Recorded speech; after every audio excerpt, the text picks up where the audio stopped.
Welcome to AI for Business, your weekly update on everything happening in the world of artificial intelligence.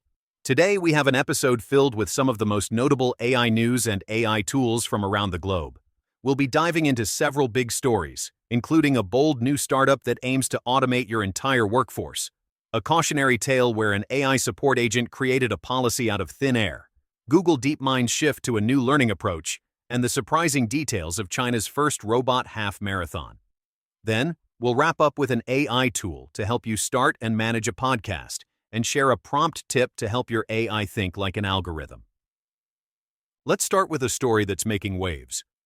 Epoch co-founder Tamay Besiroglu has launched a new startup called Mechanize with a bold and controversial goal: to automate the entire workforce. Mechanize plans to create virtual environments and training data to help AI agents learn how to do human jobs.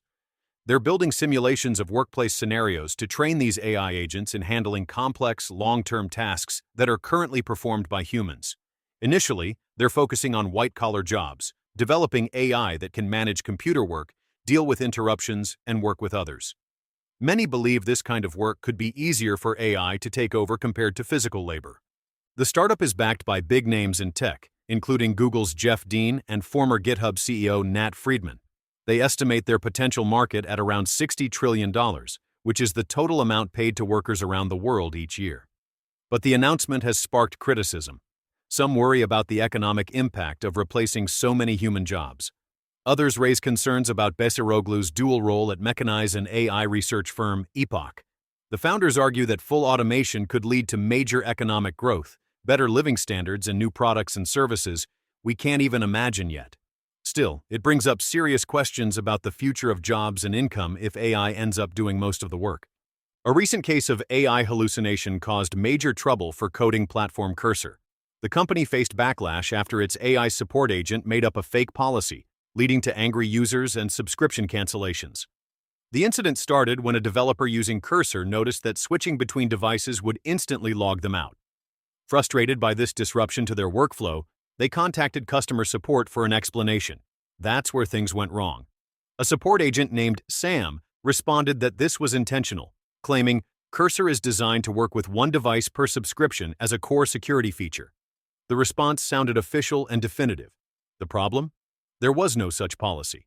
Sam was an AI, and instead of admitting it didn't know the answer, it invented a rule on the spot. The user posted about the issue on Reddit, sparking a flood of complaints from others who felt misled by what seemed like a new restriction. Cursor's co-founder had to step in and acknowledge the error. He explained that a security update had caused some login issues, but the one-device policy was entirely made up by their AI support system. The company quickly issued refunds to affected users and announced they would implement clear labeling for all support responses going forward. Despite the growing push to automate customer service, hallucinations remain a significant issue. Now let's turn to some important news from Google DeepMind. Researchers there have published a paper called "Welcome to the Era of Experience" that signals a major shift in how AI systems might learn in the future. The paper says we're reaching the limit of how much AI can learn from human-created training data. Their proposed solution? A move toward experiential learning, where AI learns by interacting with the world instead of just studying examples made by humans. They suggest creating systems called streams that let AI learn continuously from real-world feedback and signals. Instead of short question-and-answer sessions, the AI would take part in longer, more complex interactions that help it adapt and improve over time.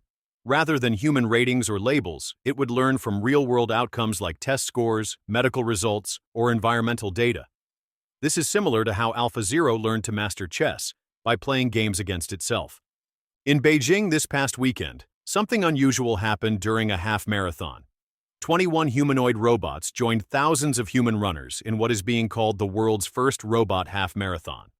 This wasn't just for show. The 13-mile course served as a real-world stress test for China's growing robotics industry. With a 3.5-hour time limit, the robots needed to maintain a pace of at least 3.7 miles per hour to finish on time, a big challenge for current robotics technology.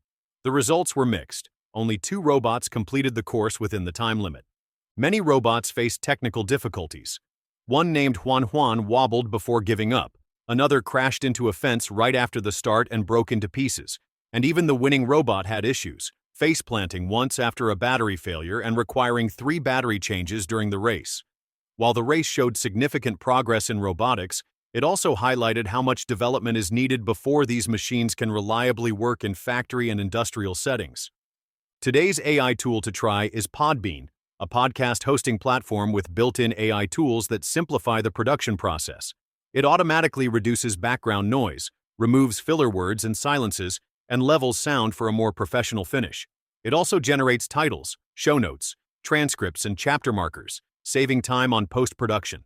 The mobile app lets you record, edit, enhance, and publish right from your phone, with options to live stream and take listener calls. If you want to simplify your workflow and upgrade your podcast quality, Podbean is worth a try. Link to try in the description. The prompt tip for today is about using reverse algorithmic thinking. Instead of just asking AI to create content, try getting it to think like the platform where you'll publish it. For example, instead of saying, "Write a Facebook caption," try, "Act as Facebook's algorithm and analyze how this post would perform in the feed. Would it get reach or be ignored, and why?" Now improve the opening line to boost shares and comments. This helps you understand platform-specific signals and how algorithms rank content to create smarter, better-performing posts by working with the algorithm, not against it. That wraps up today's episode of AI for Business. Thanks for spending time with us as we explored the latest AI news and AI tools. If you found this episode helpful, please subscribe so you never miss our daily updates. Sharing this podcast with colleagues who are interested in AI will help grow our community of forward-thinking professionals. And if you have a moment, please consider leaving a review to help others discover the show and support our mission. We'll be back tomorrow with more insights.